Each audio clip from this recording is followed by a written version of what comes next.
Iglesia, hermanos, amigos que estamos aquí presentes, vamos a iniciar esta mañana con el estudio de nuestra confesión, mis hermanos.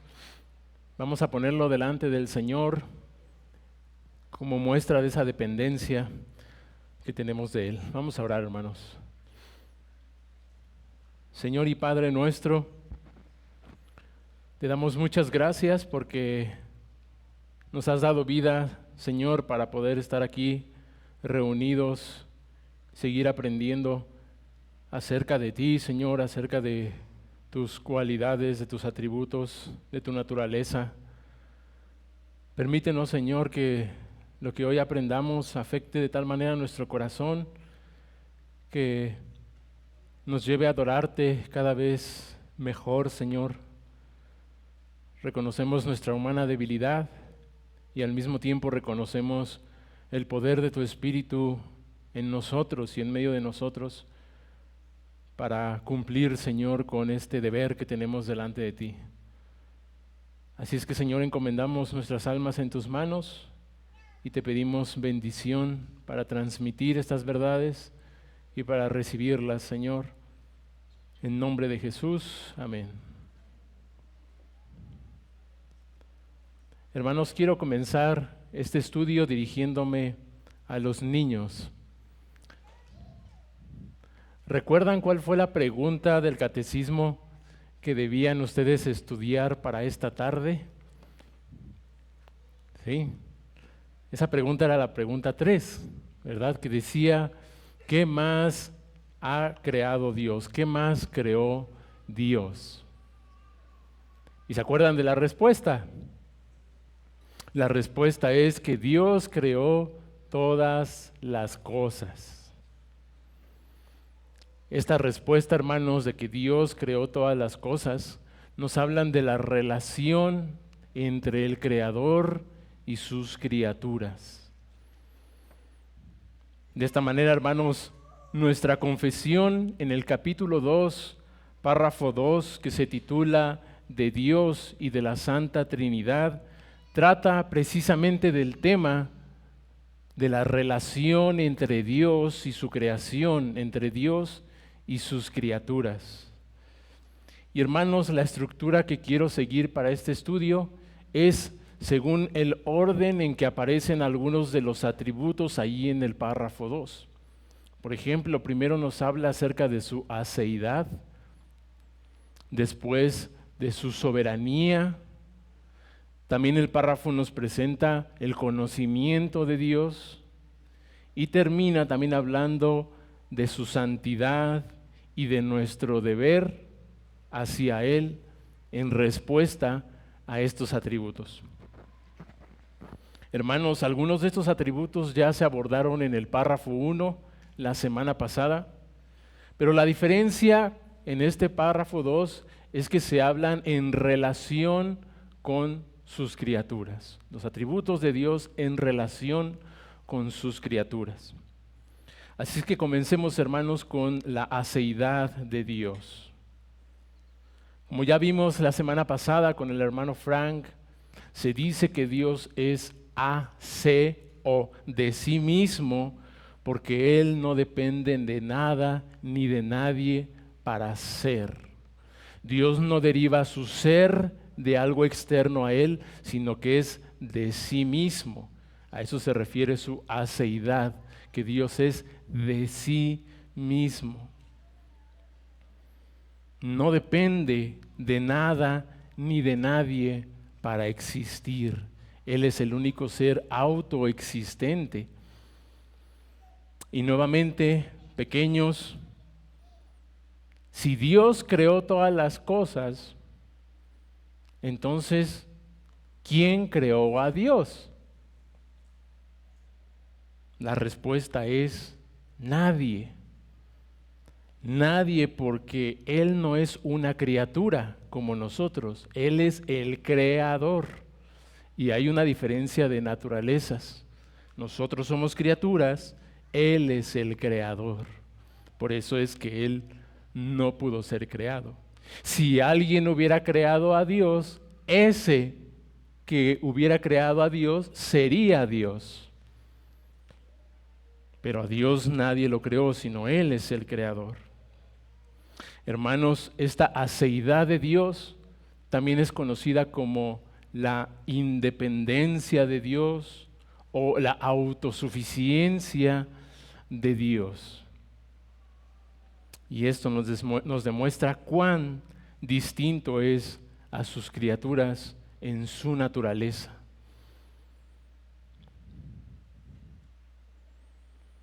Pues hermanos, mientras que Dios es de sí mismo, pues no recibe su ser de otra parte, no sucede así con nosotros.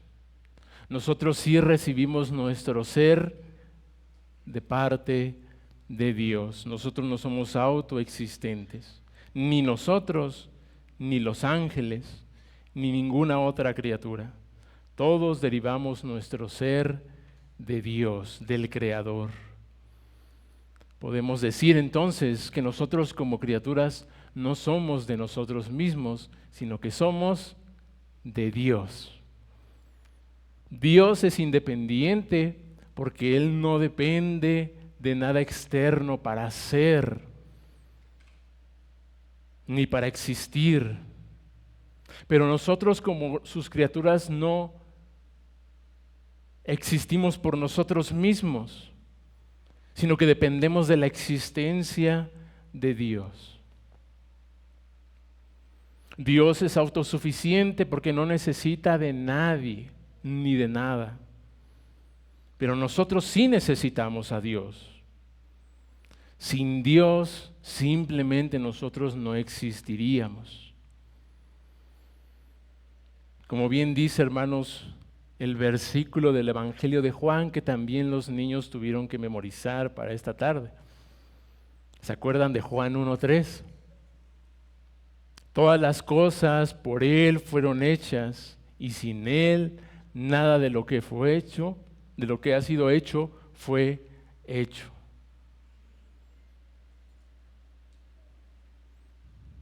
Hermanos, este atributo de la aceidad, de la independencia, de la autosuficiencia, de la autoexistencia de Dios, no está separado de sus demás atributos.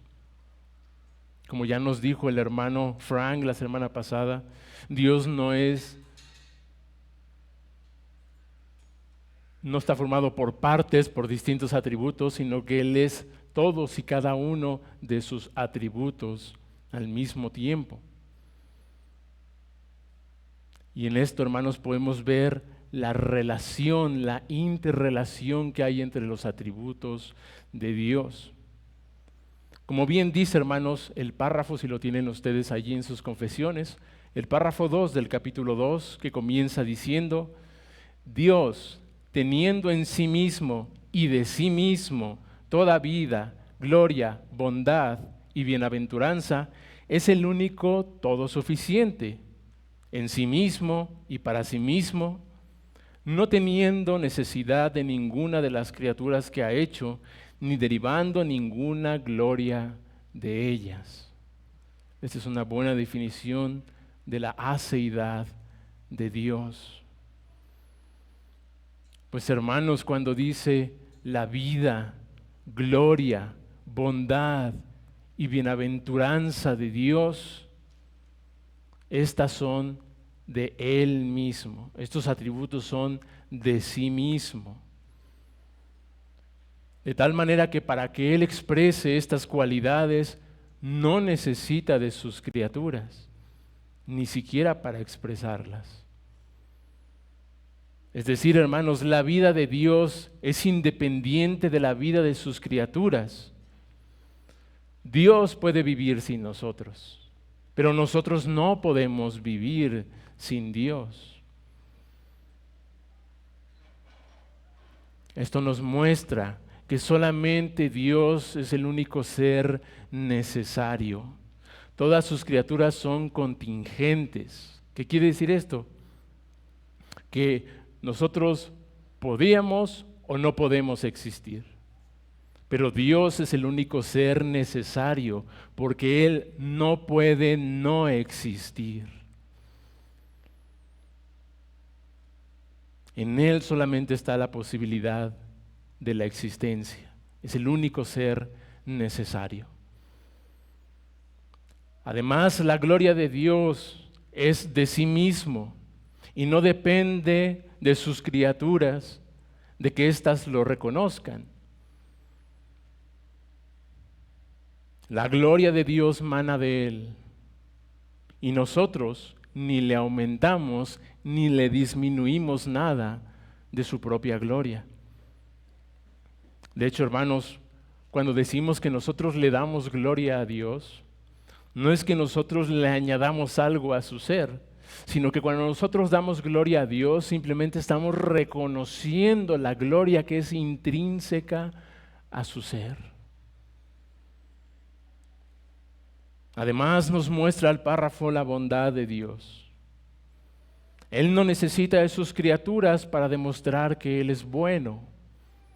Su bondad pertenece a su propio ser. Alguien podría decir, oye, pero por ejemplo el amor, que es una manifestación de la bondad de Dios, ¿no acaso se requieren dos partes para la demostración del amor? En este sentido, alguien podría pensar que quizá entonces sus criaturas sí son necesarias para que Él demuestre su amor. Pero aún en esto no es así.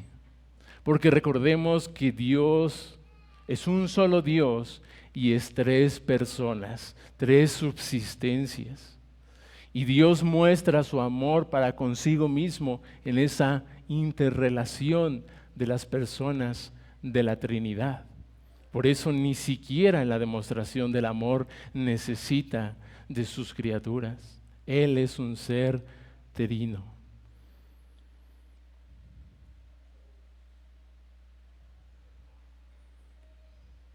La bienaventuranza de Dios también es conocida, hermanos, como su beatitud.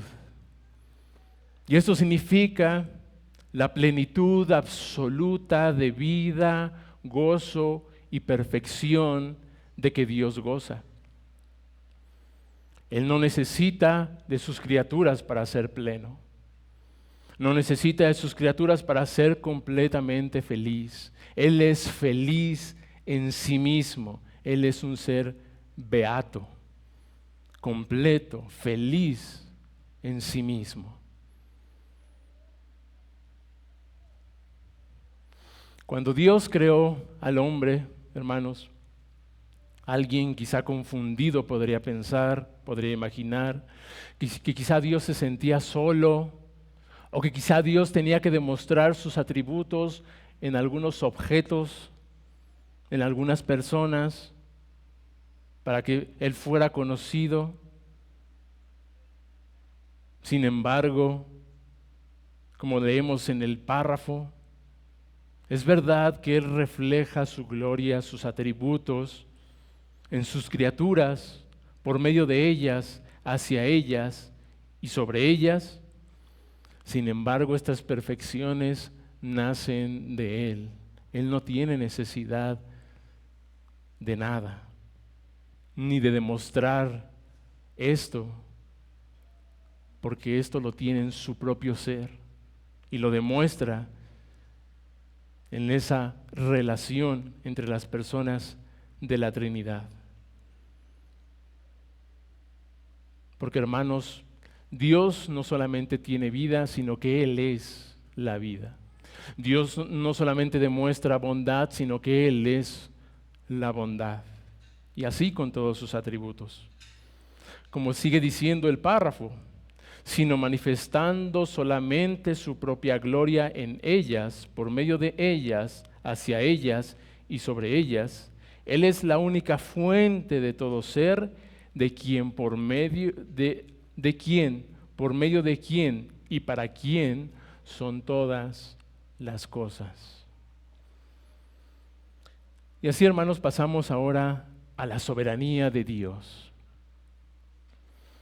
El puritano Stephen Charnock, cuando él habla acerca de la existencia de Dios, él describe que hay tres tipos de ateísmo. Él habla de un ateísmo absoluto, y esto es el que niega toda forma global de que haya un Dios, lo que nosotros conocemos como un ateo, que dice no creer en Dios. Pero también él habla del ateísmo providencial, que es este ateísmo confina a Dios en el cielo y dice que nada tiene que ver con los asuntos de esta tierra, como dice el deísmo, con D de dedo, el deísmo. Eso es lo que afirman los deístas. Dios es un ser tan trascendente que no se involucra con su creación. Pero también está el ateísmo natural, que niega la naturaleza y los atributos de Dios que están revelados en las Santas Escrituras. Pero el ateísmo absoluto, hermanos, queda refutado con lo que ya vimos acerca de la aceidad de Dios. Porque si el ateo dice que Dios no existe, él, como comúnmente se dice, se está dando un balazo en el pie, porque él está atentando contra su propia existencia. Si Dios no existe, entonces Él tampoco existe, como vimos acerca de la dependencia e independencia. Por su parte, hermanos, el ateísmo providencial o deísmo es refutado precisamente con este atributo de la soberanía de Dios. Ya que este atributo, hermanos, nos demuestra que Dios está involucrado con su creación en todos y cada uno de los asuntos en esta tierra. Y en cuanto al ateísmo cultural, vamos a hablar de él más adelante. Ya hemos dicho, hermanos, que Dios es la fuente de toda existencia y sin Él, nada de lo que ha sido hecho fue hecho. Teniendo esto en mente, por esta razón, dice el hermano James Renihan, Dios tiene dominio, porque Dios es autosuficiente, por eso Dios es soberano. Este dominio, continúa diciendo el hermano Renihan, no es algo que se le haya otorgado, ni siquiera algo que él tome, le pertenece en virtud de su propia existencia. Él es el creador, el alfarero, y sus criaturas son simplemente sus súbditos, ni más ni menos. Tiene derecho a hacer con ellas lo que le plazca. Vemos nuevamente, hermanos, la relación entre los atributos de Dios. Esta relación orgánica entre la soberanía de Dios y la autosuficiencia de Dios. Porque Él es de sí mismo y da el ser a todos, por eso tiene dominio sobre todos. Continúa el párrafo, hermanos, de la confesión a partir ahí del superíndice 21. Teniendo sobre todas las criaturas el más soberano dominio para hacer por medio de ellas, para ellas y sobre ellas todo lo que le agrade. Dios puede hacer lo que quiera con su creación, por cuanto Él es el creador. Todo le pertenece. Si me acompañan, hermanos, al Salmo 50, versículo 10 al 12. Salmo 50, 10 al 12.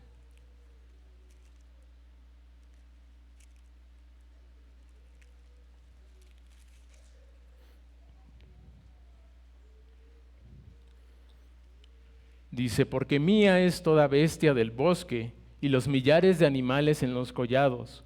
Conozco a todas las aves de los montes y todo lo que se mueve en los campos me pertenece. Si yo tuviera hambre, no te lo diría a ti, porque mío es el mundo y su plenitud. Queda confirmado que entonces Dios es el absoluto soberano de su creación y nosotros somos sus súbditos que estamos bajo su dominio. Tercera parte, hermanos, su conocimiento. El conocimiento de Dios, dice el párrafo nuevamente, a partir del superíndice 22. Todas las cosas están al descubierto y desnudas ante sus ojos. Su conocimiento es infinito, infalible e independiente de la criatura, de modo que para él no hay ninguna cosa contingente o incierta. A este conocimiento absoluto de Dios, hermanos, también se le conoce como la omnisciencia. Y nos dice que Dios conoce perfectamente todas las cosas. Tanto se conoce perfectamente a sí mismo, como también conoce perfectamente a toda su creación.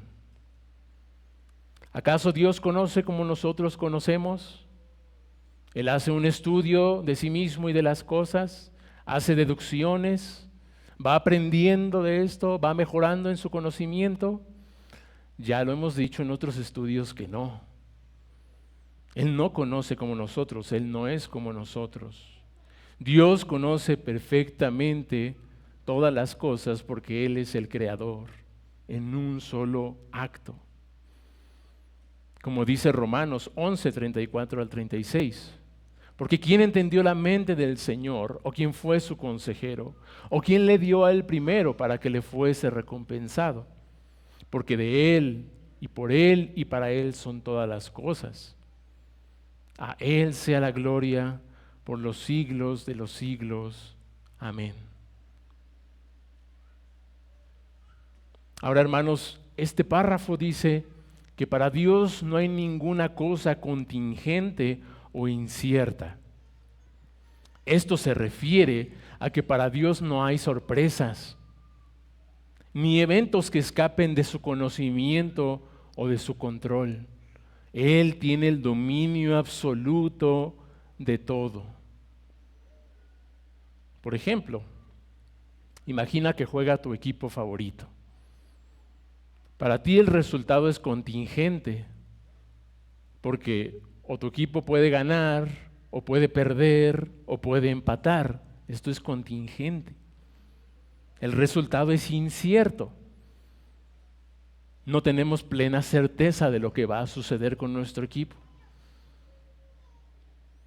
Pero para Dios el resultado no es contingente ni incierto.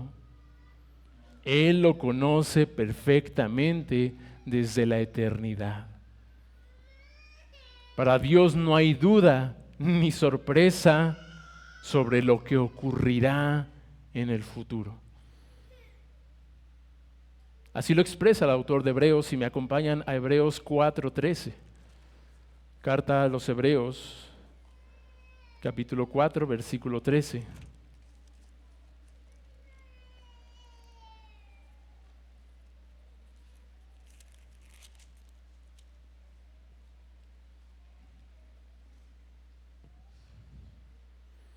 Y no hay cosa creada que no sea manifiesta en su presencia. Antes bien, todas las cosas están desnudas y abiertas a los ojos de aquel a quien tenemos que dar cuenta.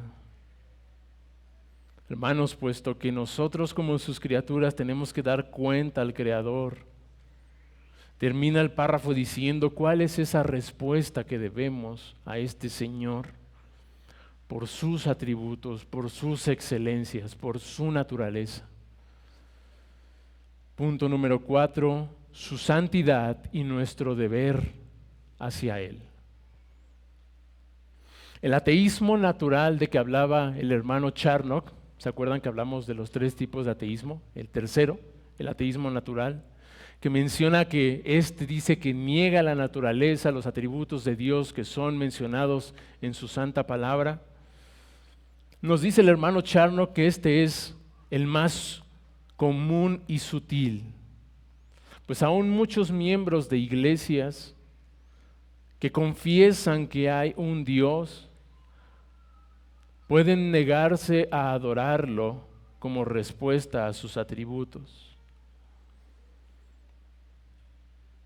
Por eso la última parte del párrafo, hermanos, de la confesión nos dice cuál es nuestro deber como creyentes ante los atributos de Dios revelados en su santa palabra? ¿Cuál es nuestra respuesta ante sus consejos, sus obras, sus mandatos? Dice el párrafo al final, ahí en el superíndice 24, es santísimo en todos sus consejos, en todas sus obras y en todos sus mandatos.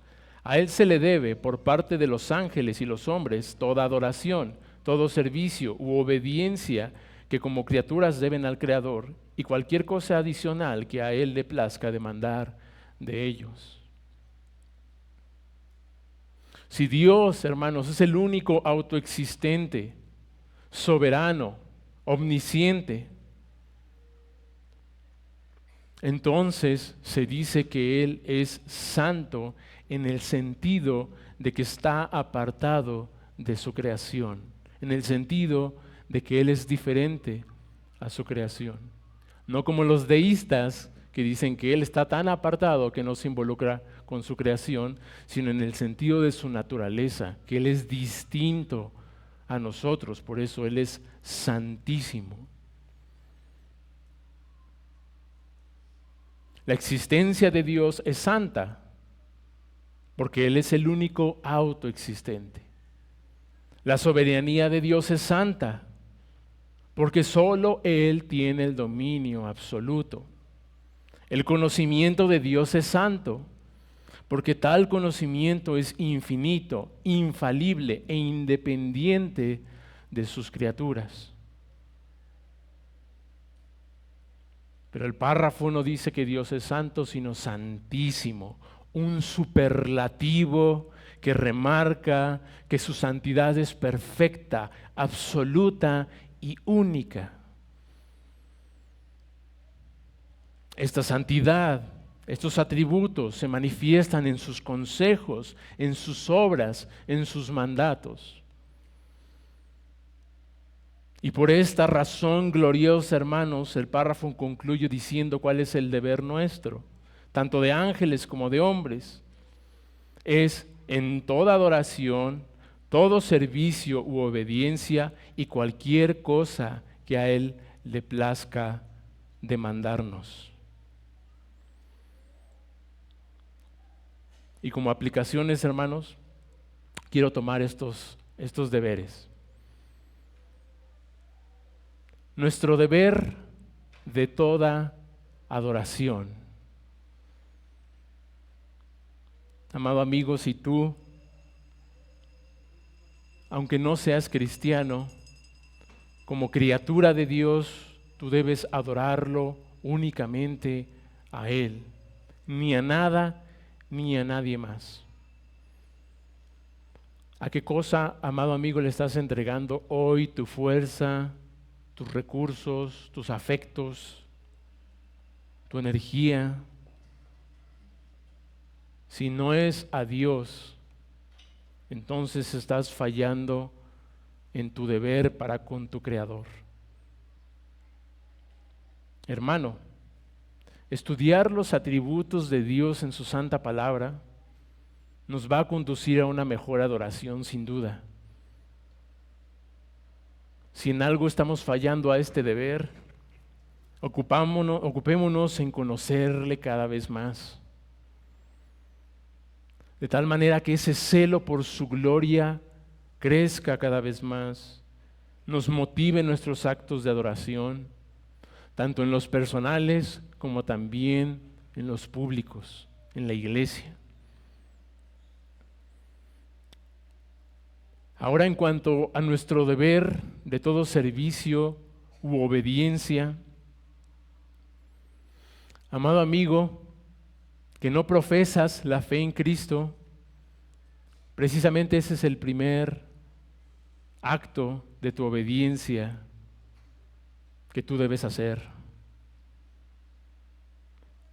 Tú debes, en primer lugar, arrepentirte y poner toda tu confianza en Cristo. Dejar atrás tus pecados y abrazar la cruz, abrazar a Cristo como todo suficiente para darte vida y para que estés dedicado al servicio de Dios que Él demanda de ti como tu Creador. Y amado hermano, el Dios Santísimo nos ha salvado para servirle, para adorarle, tanto en esta tierra como por toda la eternidad. Ese es el propósito de su salvación. Si el deber este es para nosotros como sus criaturas, ¿cuánto más como nuevas criaturas de Dios? Aún debemos de ser más diligentes, más fervientes en ello. Así que esforcémonos mediante el Espíritu Santo para servirle y obedecer sus mandamientos con todo nuestro ser, con toda nuestra alma, con toda nuestra mente, con todas nuestras fuerzas. Y finalmente, nuestro deber en cualquier cosa que Él nos demande. Amado amigo que aún no has sido rescatado de tus pecados, si Dios te demanda dejar tu antigua vida y seguirle solo a Él, ¿estarías dispuesto a esto? ¿A dejar todo eso y seguir solo a Jesucristo? Esto es lo que Él te demanda en el Evangelio.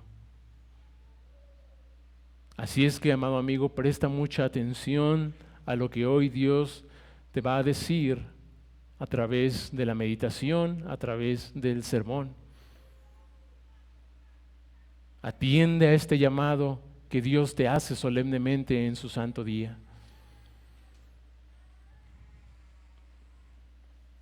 Y amado hermano, recordemos las palabras de nuestro Señor Jesucristo. Si alguno quiere venir en pos de mí, niéguese a sí mismo, tome su cruz y sígame.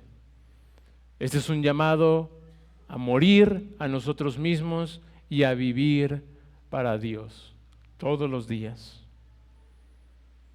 Pidamos la gracia del Señor para esto, hermanos. Él nos la otorga aún hoy en su santo día a través de los medios de gracia públicos, a través de su santa palabra cuando es predicada, cuando es leída, a través de la oración congregacional y a través también de sus ordenanzas, de sus sacramentos, como la cena del Señor. Hoy ese es el día de la gracia del Señor para poder morir a nosotros mismos y vivir para Él. Y concluyo, hermanos, con esta adoración de toda su creación en el cielo y en la tierra, que cita la confesión en el pasaje de Apocalipsis 5, del 12 al 14, que dice,